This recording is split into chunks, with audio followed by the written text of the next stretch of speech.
할렐루야. 오늘 예배 가운데 성령 하나님 함께하여 주실 줄 믿습니다. 오늘 우리가 말씀 듣는 가정 속에 또 성령 하나님께서 함께하셔서 지혜의 영, 계시로 임재하여 주셔서 우리를 깨닫게 하시고 알게 하여 주시고 또 행하게 하시고 또 채워주시고 또 밀어주시고 이끌어주시는 그 귀한 하나님의 능력을 체험하는 시간 되기를 다시 한번 더 간절히 소원합니다. 오늘은 갈라디아서 말씀 다섯 번째 시간입니다. 갈라디아서 말씀 가운데 다섯 번째 시간, 특별히 오늘은 갈라디아서 3장 말씀을 함께 상고하는 시간입니다. 잠시 갈라디아서 1장, 2장 말씀을 간략하게 정리하면 다음과 같은 내용으로 정리될 수 있습니다. 예수 그리스도 외에는 다른 복음이 없다라고 말씀하고 있습니다. 그리고 이 복음은 할례자나 무할례자 모두에게 주시는 하나님의 은혜다라고 얘기하고 하면서 2장 후반부에서는 사람이 의롭게 되는 것은 율법이 아니라 바로 예수 그리스도를 믿는 믿음으로 의롭게 된다라고 결론을 맺으면서 2장 이 말씀이 마무리되었습니다. 오늘 이제 3장 1절에서 14절까지의 말씀을 저희들이 이제 상고하는데요. 아주 크게 이 본문의 내용을 세 가지의 큰 관점을 통해서 이 말씀을 함께 나누고자 합니다. 그 첫 번째 내용이 바로 오늘 본문에서 이야기에 언급되어진 아브라함에 대한 이야기로부터 첫 이야기를 시작할까 합니다. 아브라함 이야기입니다. 오늘 본문으로 돌아가서 오늘 말씀도 동일하게 이 믿음으로 의롭게 된다라는 이 내용을 이 사도 바울은 지속적으로 계속해서 강조하고 있습니다. 앞절의 내용을 잠깐 건너뛰어서 6절부터 보면요, 6절 이후 내용부터 아브라함을 이야기하면서 아브라함도 믿음으로 의롭게 되었다라고 이야기하면서 1, 2장의 말씀의 내용을 계속해서 증거하고 있습니다. 6절 말씀에 보면 아브라함이 믿음에 그것을 그에게 의로 정하셨다라고 말씀하고 계십니다. 우리가 1, 2장 말씀을 통해서 계속해서 들어왔던 그 믿음으로 의롭게 된다라는 이 부분들을 한 사람, 구약의 인물인 이 아브라함을 가지고 와서 이야기하고 있습니다. 이스라엘 사람들에게 가장 중요한 믿음의 선조인 이 아브라함을 예를 들어서 설명하고 있는 것이죠. 창세기 15장으로 좀 넘어가 보겠습니다. 창세기 15장에 보면 아브라함이 하나님이 너에게 아들을 주시겠다라고 약속하신 이후에 하나님께서 좀 침묵하셨습니다. 아무런 메시지를 보내지 않으셨어요. 나름대로 기다리다 이 아브라함 마음속에 이 다메섹 사람 엘리에셋을 통하여서 하나님이 대를 이어 나가실 것 같다라는 자기 의미대로의 생각과 결정을 하게 됩니다. 그 고민을 하고 있는 그 찰나 하나님은 아브라함에게 나타나셔서 말씀하셨습니다. 창세기 15장 4절에서 6절까지 말씀인데요, 제가 읽어드릴게요. 여호와의 말씀이 그에게 임하여 이르시되 그 사람이 내 상속자가 아니라 내 몸에서 날 자가 내 상속자가 되리라 하시고 그를 이끌고 밖으로 나가 이르시되 하늘을 우러러 무뼈를 셀 수 있나 보라. 또 그에게 이르시되 내 자손이 이와 같으리라. 아브라함이 여호와를 믿으니 여호와께서 이를 그의 의로 여기시고. 다메섹 사람 엘리에셀이 아니다. 너야. 너를 통해서 내가 아들을 주겠다니까. 내가 너를 통해서 아들을 준다니까. 그리고 이 아브라함을 끌고 밖으로 나가면서 하늘에 있는 별을 보면서 너 자손들이 저렇게 많은 별처럼 많아질 거야. 그런데 이 말을 들은 아브라함이 이것을 믿었다라고 얘기하고요, 이것을 믿는 믿음을 보시고 하나님은 아브라함이 의롭다라고 정해 주신다라는 것입니다. 이 창세기 15장 사건의 이야기를 이 갈라디아서 3장 말씀에서 언급하면서 1, 2장에서 계속 반복되어진 믿음으로 의롭게 된다라는 것을 강조하면서 계속 주장하고 있는 것입니다. 봐라, 우리 믿음의 조상 아브라함도 믿음으로 의롭게 되었다 하심을 받은 것이다. 율법이 아니다. 이스라엘 사람들이 가장 신뢰하고 가장 자신들의 역사의 뿌리가 되는 아브라함을 예를 들어서 그렇게 설명하고 있는 것이었습니다. 이 사건을 언급하면서 6절부터 아브라함 이야기를 하면서 계속 반복되어지는 단어가 있습니다. 6절부터 14절까지 계속해서 반복되어지는 단어가 있다면 믿음에 또는 믿음에 관한 표현입니다. 6절에서 14절까지 믿음과 관계되어지는 단어가요 총 8번이나 반복되면서 의롭게 된다는 것은 율법으로 되어지는 것이 아니라 믿음으로 되는 것이다 라는 것을 아브라함의 이야기를 예를 들어 설명하고 있는 것입니다. 갈라디아서를 시작하면서 너희가 의롭게 된다는 것은 율법이 아니다, 행함이 아니다. 율법이라는 것은 우리가 하나님 앞에서 그 율법을 지킬 때에 의롭다 한다라는 우리의 행위가 전제되어져 있다는 겁니다. 그런데 우리의 행위가 아무리 의롭다, 거룩하다, 그것을 율법을 지켜나간다 하더라도 우리의 행위로서는 의롭게 될 수 없음을 이 아브라함을 의롭게 하신 이 사건을 통해서 다시 한 번 더 사도 바울이 이야기하고 있는 것이죠. 여러분, 이 말씀이요 갈라디아서만 있는 말씀이 아닙니다. 갈라디아서 말씀을 열심히 읽으시고요, 또 기회가 되시면 이 로마서를 같이 한번 읽어보십시오. 이 로마서와 갈라디아서는 서로 잘 이 톱니바퀴가 잘 맞춰진 하나의 어떤 작품인 것 같습니다. 로마서 4장 2절에 보면요 이런 말씀이 있습니다. 만일 아브라함이 행위로서 의롭다 하심을 받았으면 자랑할 것이 있으려니와 하나님 앞에서는 없느니라. 행위로 뭐 자랑할 것이 있을 수는 있겠지만 하나님 앞에서는 행위로서 의롭다라고 일컬어만한 것이 하나도 없다라고 로마서의 말씀도 그렇게 이야기하고 있습니다.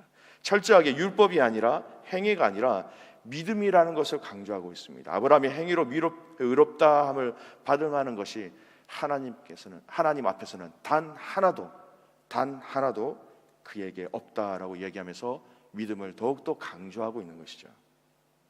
로마서 10장 10절 말씀은 믿음에 대해서 또 이렇게 얘기하십니다.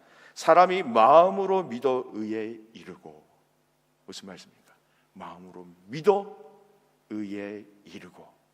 근데 이것이 의에 이른다는 것이 갈라디아서를 자세히 보면 우리가 그 믿음을 통해서 무엇을 좀 행위를 해 나간다는 의미가 아니라 이 갈라디아서에서 계속 말씀하고 있는 그 자체, 믿는 그 자체로 우리를 너 의롭다라고 하나님은 말씀하고 계시다는 것이죠.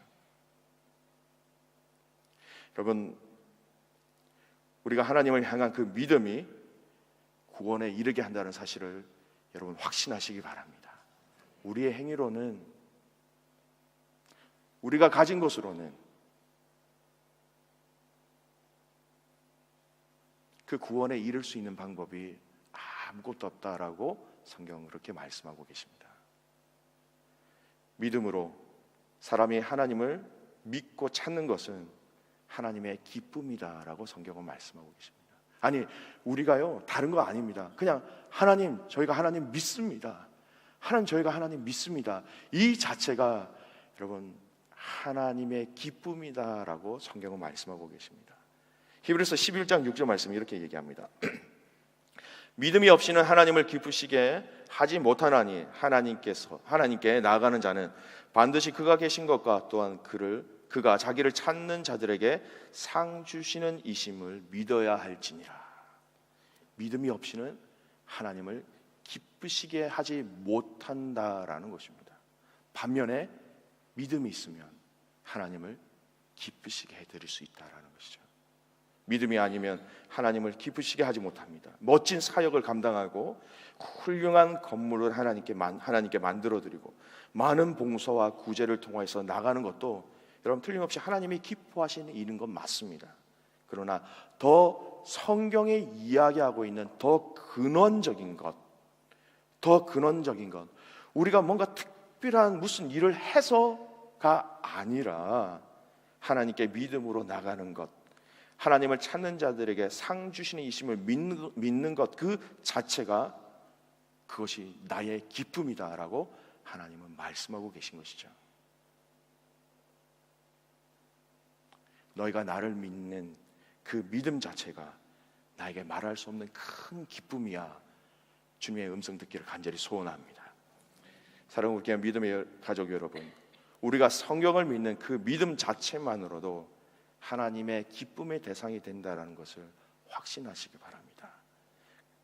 갈라디아서가 계속해서 반복하는 것이 바로 이것입니다.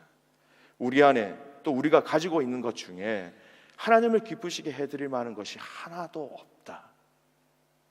우리 안에 율법을 완벽하게 행할 수 있는 능력도 힘도 정결함도 거룩함도 아무것도 없다.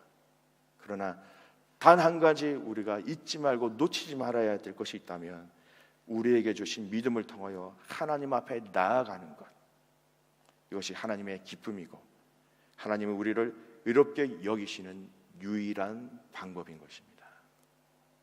오늘 이 본문을 좀 이해하는 데 있어서 두 번째 관점은요, 바로 사도 바울이 책망에 있는 이 3절의 말씀입니다. 3절 말씀을 한번 같이 읽겠습니다. 3절입니다. 너희가 이같이 어리석으냐? 성령으로 시작하였다가 이제는 육체로 마치겠느냐? 이게 어떤 말이냐면요, 육신적인 노력으로는 도덕적 완전에 도달할 수 없다라는 것입니다. 율법을 지켜 의롭게 된다고 생각하는 자들을 어리석다라고 책망하고 계신 말씀이에요. 이 말은 즉 너희가 성령으로 믿게 되었는데 왜 다시 신앙생활을 하면서 그 성령이 주시는 인도하심이 아닌 율법이라는 형식과 제도와 규례에 너희가 왜 다시 그쪽으로 돌아가려고 하느냐라는 책망인 것입니다. 아주 쉽게 예를 들면 이런 내용입니다. 어떤 한 사람이 하나님의 은혜로 예수 그리스도를 주라 시인하고 구원의 큰 은혜를 누렸습니다. 그런데 신앙생활을 하는 가운데 그 은혜가 온데간데 없어지고 또 그 은혜가 없어지다 보니까 불안하니까 그 은혜 대신 무언가를 대신할 것을 찾게 되는 것입니다. 그것 중에 하나가 율법과 같은 것이죠. 내가 그래도 이건 지켜야 그래도 하나님 앞에서 좀 면목이라도 있지, 그렇게 붙잡는 것이 율법이라는 것입니다. 또 이러한 율법은요, 스스로 자기 자신에게 안도감을 줍니다. 안도감. 그래도 내가 이건 하고 있으니까 내가 믿음 생활 하는 거지. 결국 그렇게 가는 것이 우리가 율법에 매여서 신앙생활 하게 되는 우리가 가서는 안 될 길이라는 것이죠. 이것은 하나님을 속이는 것 동시에 자기가 자기 스스로 속이게 되는 결과를 낳게 되는 것입니다. 사실은 이 갈라디아서를 좀 더 잘 이해하기 위해서는, 특별히 오늘 이 3장, 그중에 오늘 읽었던 이 3절 말씀을 잘 알기 위해서는 유대교와 복음과 율법이라는 이 정의를 좀 잘 알아야 됩니다. 먼저 이 율법이라는 정의를요 한번 확인했으면 좋겠습니다. 여러분, 율법이 무엇입니까? 아니, 이걸 다르게 질문을 하면요, 율법의 시작은 어떠했습니까? 여러분, 율법은 이스라엘 백성들이 받은 것, 사실 이 율법을 받았지만 이 율법 자체 받은 것이 사실 은혜였습니다. 은혜였죠. 하나님이 기뻐하시는 것이 무엇인지 구체적으로 우리에게 알려주시는 것이 율법이었습니다. 하나님이 싫어하는 것이 무엇인지 정확하게 표현되어진 것이 바로 이 율법이었습니다. 여러분, 얼마나 큰 도움입니까? 얼마나 큰 감사입니까? 하나님이 기뻐하시는 것이 무엇인지, 하나님이 싫어하시는 것이 무엇인지 이 율법을 통하여서 정확하게 표현되는 것은 미련하고 우둔한 우리들에게는 정확하게 표현되어진 하나님의 은혜였습니다. 하나님의 마음의 중심을 알 수 있는 좋은 거였습니다. 여러분, 이스라엘 백성들이 시내산에서 십계명과 규례를 받을 때 그때 그 상황들이 어떠했는지 아십니까? 출애굽기 20장에 보면 이 십계명을 받는 내용들이 나옵니다. 그리고 그 뒤를 이어서 여호와 하나님께서 백성들에게 많은 율법과 규례들을 주십니다. 제단에 관한 법, 종에 관한 법, 폭행에 관한 법, 인자에 관한 법, 배상에 관한 법, 도덕에 관한 법, 공평에 관한 법, 절규에 관한 법, 명령과 약속에 관한 법, 이러한 법들을 쭉 주시고 나중에 모세와 아론과 나답과 아비후 그리고 이스라엘의 70명 장로들 이 모두를 모아서 하나님께 오게 했습니다. 출애굽기 23장 11절 말씀은 그 광경을 이렇게 얘기합니다.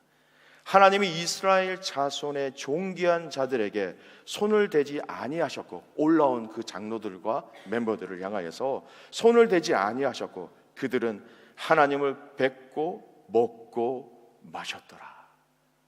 여러분, 이게 얼마나 큰 은혜입니까? 정말 영광스러운 장면이고, 우리 평생에 이런 거 한번 경험하면 어떻게 정말 큰 은혜의 시간과 감격의 장소였습니다. 그 이후에요, 이 출애굽기 24장 16, 17, 18절 말씀에 연이어서 이런 내용이 나옵니다. 여호와의 영광이 시내 산 위에 머무르고 구름이 엿새 동안 산을 가리더니 일곱째 날에 여호와께서 구름 가운데서 모세를 부르시니라. 산 위에 여호와의 영광이 이스라엘 자손의 눈에 맹렬한 불같이 보였고, 모세는 구름 속으로 들어가 산 위에 올랐으며 모세가 40일 40야를 산에 있느니라. 여러분, 이 율법이 전달되어진 과정 속에 이스라엘 백성들은 여호와의 영광을 보았습니다. 여러분, 이게 은혜입니다. 여호와의 임재하심을, 여호와의 영광을 여러분 본다는 것은 말할 수 없는 은혜입니다. 이 율법이 전달되어지는 이 과정 속에 이스라엘 백성들은 여호와의 영광을 보았다는 것은요, 여호와의 그 영광 눈에 맹렬한 불같이 보였다라는 이 말, 율법을 받는 이 과정 속에 이스라엘 백성들은 하나님의 함께하심을 경험하였다. 여러분, 하나님을 더 가까이 경험하게 된다면 여러분, 이것이 얼마나 큰 은혜입니까? 지금보다 우리가 하나님을 더 가까이 알고 더 가까이 가고 하나님과 더 친밀한 관계를 누린다는 것, 여러분, 이건 말할 수 없는 은혜지 않습니까? 우리가 이 땅에서 구해야 될 것 중에 하나가, 주님, 오늘보다 내일이 더 주님을 더 사랑하기를 원합니다.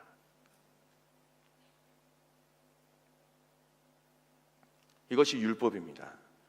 율법이 원래 가지고 있던 취지였습니다. 의도였습니다. 하나님을 더 사랑하기 위해서 우리 이것만은 하자, 하나님을 더 존중히 여기기 위해서 우리 이렇게 하자, 이 율법을 주시는 그 과정을 볼 때 우리는 충분히 율법을 주신 하나님 아버지의 그 의도를 알 수 있습니다.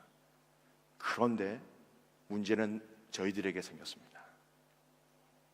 그 마음보다 그 율법을 지키고자 하는 그 형식에 우리 스스로가 서서히 얽매이기 시작하므로 율법이 가지고 있는 원래의 취지를 우리가 변형시켰던 것입니다.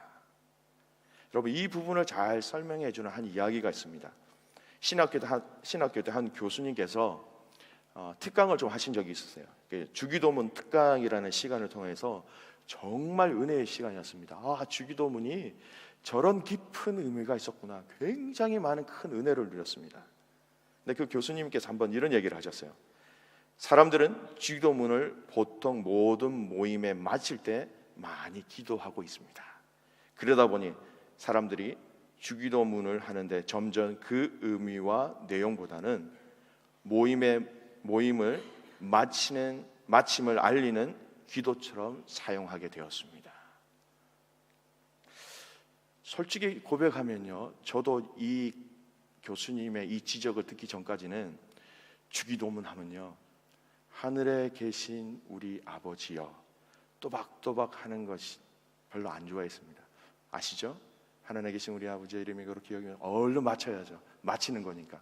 그러다 보면 이것이 그 주기도문이 가지고 있는 본질적인 깊은 의미를 우리가 되새기면서 우리의 영으로 반응하면서 고백하는 것이 아니라 우리의 생각과 이 기도문을 주신 그 가치와 의미와는 상관없이 우리 입술로만 빨리, 형식적으로, 그래서 빨리 마쳤으니까 빨리 가야죠, 마침을 알리는 하나의 기도 외에는 우리에게 아무런 의미가 다가오지 않는다면, 여러분, 이런 식의 주기도문의 고백은 우리가 새로 보이지 않는 우리 스스로를 율법이라는 곳에 매게 하는 잘못된 방법 중에 하나가 된다라는 것입니다.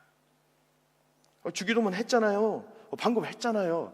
했습니다. 하지만 그 주기도문에 대한 깊은 사랑과 의미를 우리가 깨닫지 못한다면 우리는 지금 이 시대의 율법주의자가 되어버리고 마는 것입니다. 여러분, 그것이 예배이든 봉사이든 헌금이든 우리의 중심이 빠져버린 것이라면 우리는 이 시대의 율법에 얽매이게 되는 것입니다. 여러분, 주님을 향한 우리의 믿음이 형식에 얽매인 것이 아닌 진정으로 감격과 감사와 기쁨과 영광을 주님께 올려드리는 저와 여러분 되시기를 예수님의 이름으로 축원을 드립니다. 또 유대교가 무엇입니까? 이 율법을 주신 그 하나님의 은혜와 그 목적보다는 이 율법을 지켜야 한다는 그 모든 목적에 포커스가 맞추어져 그것이 종교가 되어버린 것이 바로 유대교였습니다. 한마디로 유대교란 율법이 화석화한 것이다 라고 말할 수 있는 것입니다. 율법의 화석화, 모양은 있지만 정작 살아 움직이는 영향력이 없는 죽은 것이다 라고 이야기하고 있는 것이죠. 그러나 여러분, 복음은 무엇입니까? 복음은 율법의 완성입니다. 우리의 힘으로 하는 것이 아닌 오직 예수 그리스도를 믿는 믿음으로 우리에게 구원을 주시는 하나님의 은혜다라고 이 복음에 대해서 성경은 이야기하고 있습니다. 거기에 생명이 있다라고 얘기하고 있습니다. 그래서 여러분, 복음은 유대교와 전혀 다른 것입니다. 차원도 다르고 방법도 다르고 대상도 다르고 구원을 해주시는 주체도 다른 것입니다.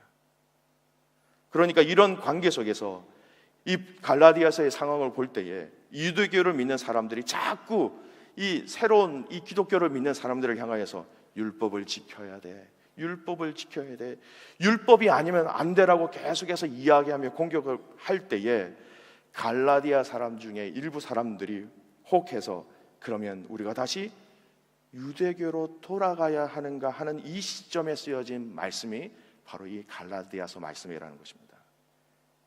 이 의미를 3절에 왜 육체로 돌아가려고 하느냐라고 표현하면서 그렇게 책망하고 있는 것입니다. 주위의 유대교 사람들의 율법에 대해서 지켜야 한다고 아무리 유혹하고 주장을 하고 핍박을 하지만 그것이 아니다, 믿음이다, 사도 바울은 계속해서 이 믿음에 대해서 이야기하고 있는 것이죠.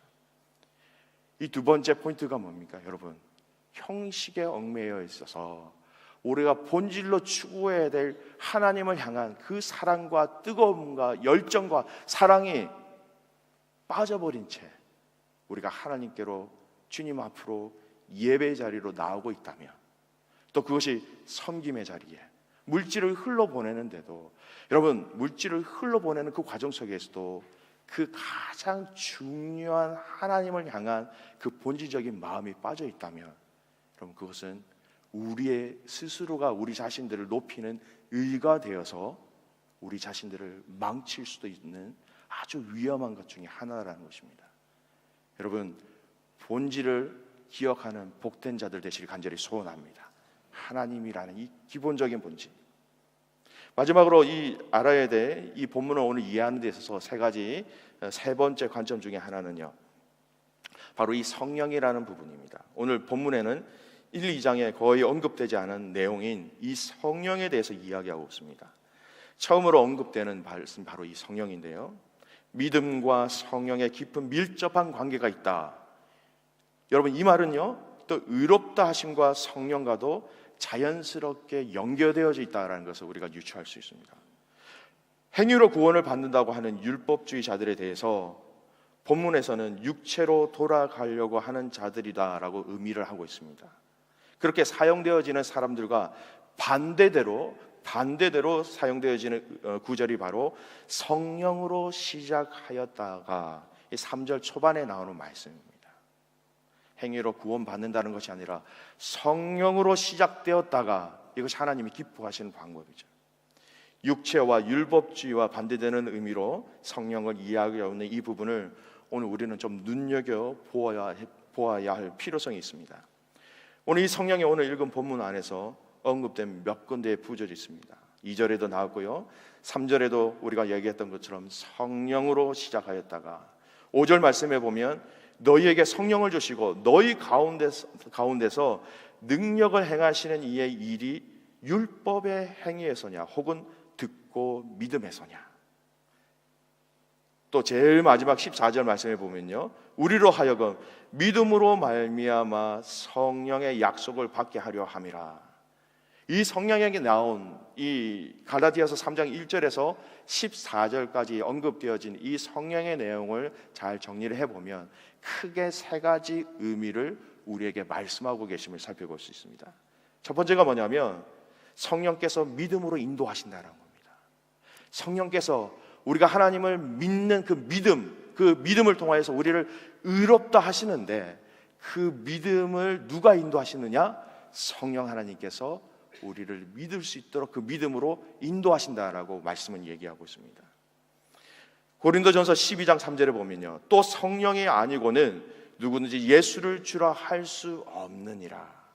공통되어진 성경의 다른 성경을 통하여서 다시 확인할 수 있는 성령을 통하여서 우리에게 믿음을 주시고, 이 믿음을 통해서 너희들에게 의롭다 하심을 받을 수 있는 것. 로마서 8장 16절 말씀에 이렇게 얘기합니다. 성령이 친히 우리의 영과 더불어 우리가 하나님의 자녀인 것을 증언하시나니. 성령 하나님께서 우리가 하나님의 자녀인 것을 스스로 그 성령 하나님이 증언하고 계시다라는 것입니다. 이 사람, 이 자녀, 이 형제, 이 자매 하나님의 자녀입니다. 성령 하나님이 그렇게 말씀하고 계시다라는 것이죠. 믿음으로 의롭게 된다라는 것은 결국 그 믿음은 성령을 통해서 가지게 되는 것이다라고 오늘 말씀이 우리에게 이야기하고 있는 것입니다. 여러분, 성령이 알게 하시고, 성령이 깨닫게 하시고, 성령이 믿어지게 하시고, 성령이 주장하실 때 여러분, 우리에게 있는 이 믿음이 가능해지심을 기억하시기 바랍니다. 우리에게 그래서 성령이 필요합니다. 믿음이 없는 자들을 위해서 우리가 기도할 때 여러분, 무엇이라 기도해야 될 것 같습니까? 여러분, 가족들 중에 믿음을 갖지 못한 가족들이 있으면 여러분 얼마나 가슴이 아픕니까? 그때 우리가 이 말씀을 기억하면서 기도해야 될 기도의 내용은 이겁니다. 성령 하나님, 그들에게 믿음을 허락하여 주시옵소서. 예수를 주라 시인할 수 있도록 성령 하나님 도와주시옵소서. 그것이 우리의 기도의 내용인 것입니다.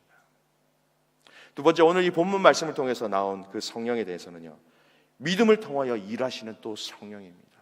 믿음을 주시긴 또 주시지만 또 이 믿음을 통하여서 성령이 또 일하신다라고 말씀하고 계십니다. 5절 말씀에도요, 너에게 성령을 주시고 너희 가운데서 능력을 행하시는 이의 일이 율법의 행위에서냐 혹은 듣고 믿음에서냐. 너희 가운데 능력을 행하시는 그분의 일이 율법의 행위로 나타나느냐 아니면 믿음을 통하여 나타나느냐. 아주 단순하지만 강력한 하나님의 메시지입니다. 믿음을 통하여서 성령께서 일하신다는 겁니다.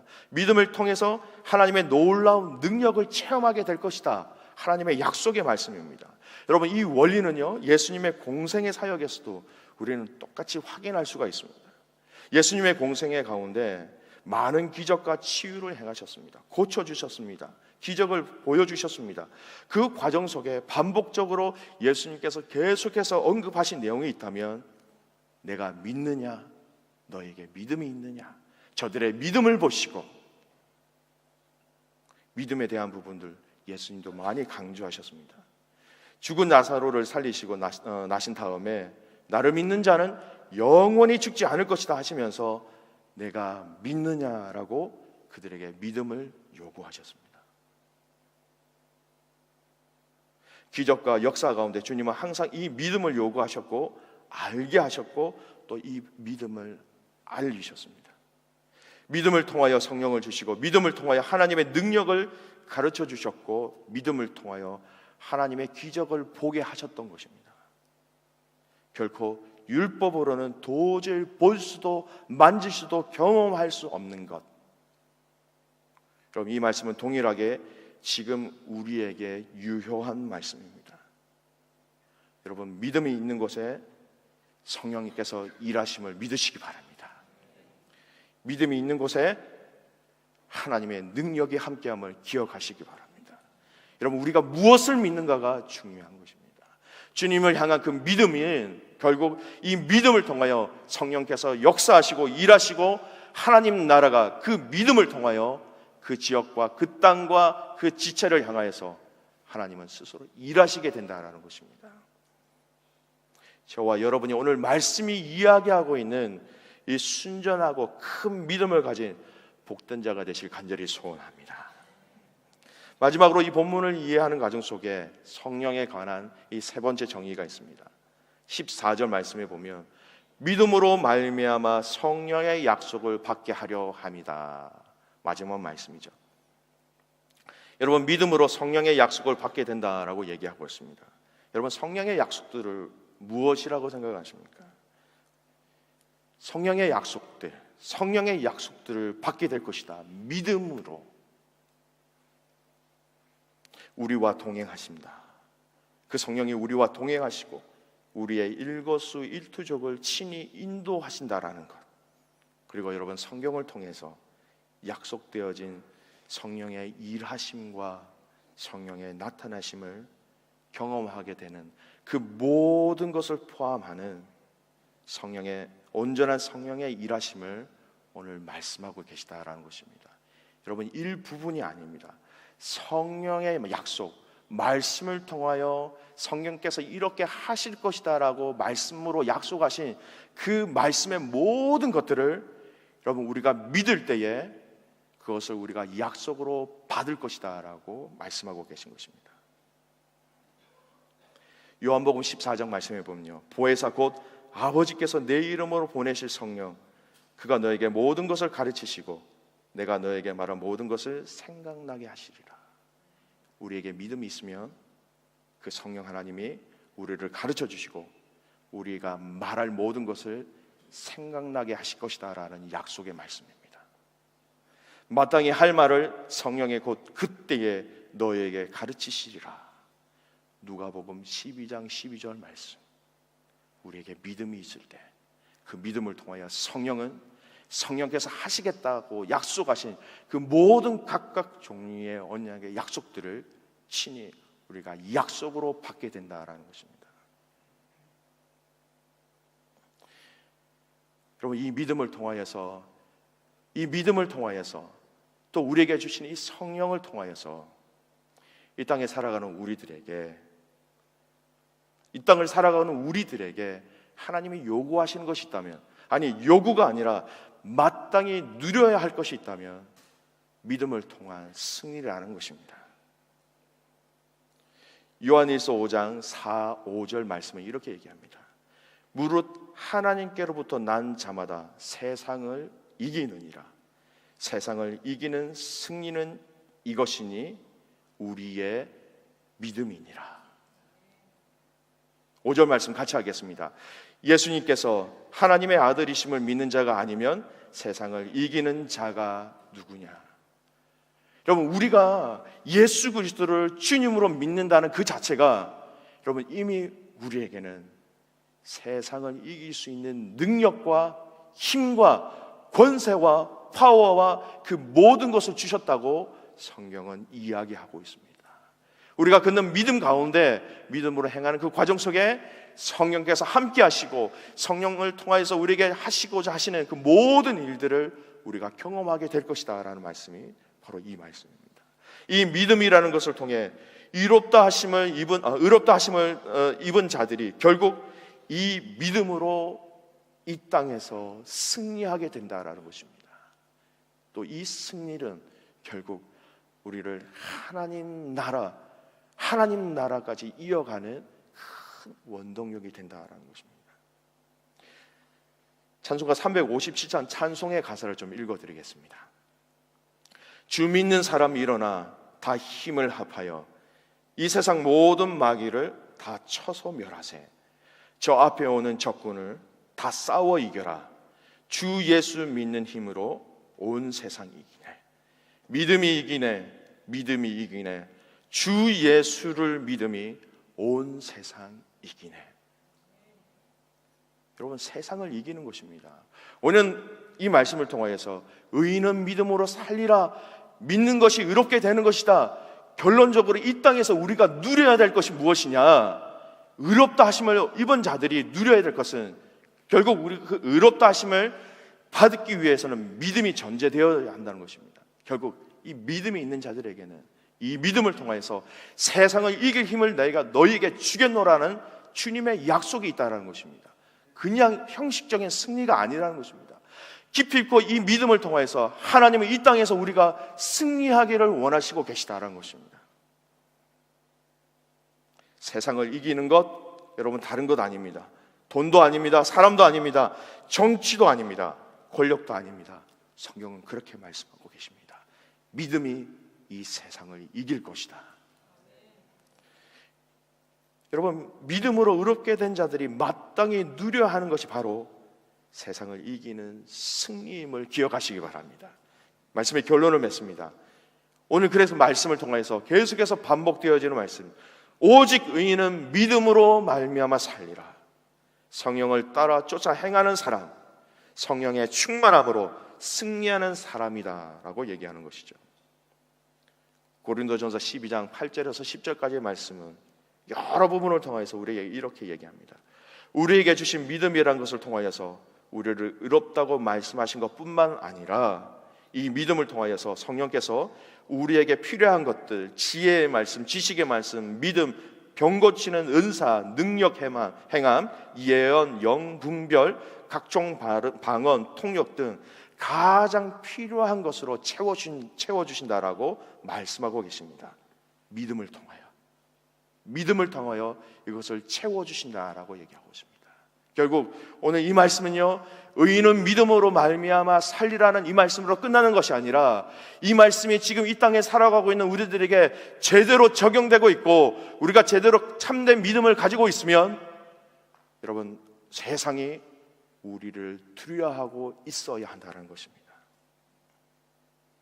이 말씀을 우리의 삶에 적용했으면 좋겠습니다. 작게는 나 자신의 연약함을 이기는 성도들이 되시길 간절히 소원합니다. 여러분, 그 믿음으로 여러분 개인적인 그 연약함을 이겨가시길 원합니다. 믿음이 있으면 성령 하나님이 함께 하시고 그 성령 하나님이 함께 하심으로 약속하신 것을 받게 되리라 말씀하고 계신 것입니다. 그래서 이 말씀에 대해서 갈라디아서 5장 말씀은 성령에 대해서 너무너무 많은 부분들을 우리에게 강조하고 계십니다. 갈라디아서 5장 16절 말씀, 너희는 성령을 쫓아 행하라. 그리하면 육체의 소욕을 이루지 아니하리라. 여러분, 내 안에 막 인간적인 방법, 인간적인 소욕이 불이러오를 때가 있습니까? 성령을 쫓아 행하는 저와 여러분 되시길 간절히 소원합니다. 우리에게 필요한 것이 있다면, 그 성령 하나님이 나를 다스리시기 위해서 필요한 것이 있다면 여러분, 믿음이라는 것입니다. 갈라디아서 5장 18절 말씀, 너희가 만일 성령의 인도하시는 바가 되면 율법 아래에 있지 아니하리라. 율법이 아니라 그 성령의 인도하심으로 참 자유와 참 기쁨으로 나가야 된다는 것입니다. 여러분, 우리가 믿음으로 나갈 때 성령 하나님 우리를 도우십니다. 믿음으로 결단할 때 성령께서 우리의 육체의 소욕을 다스려 주십니다.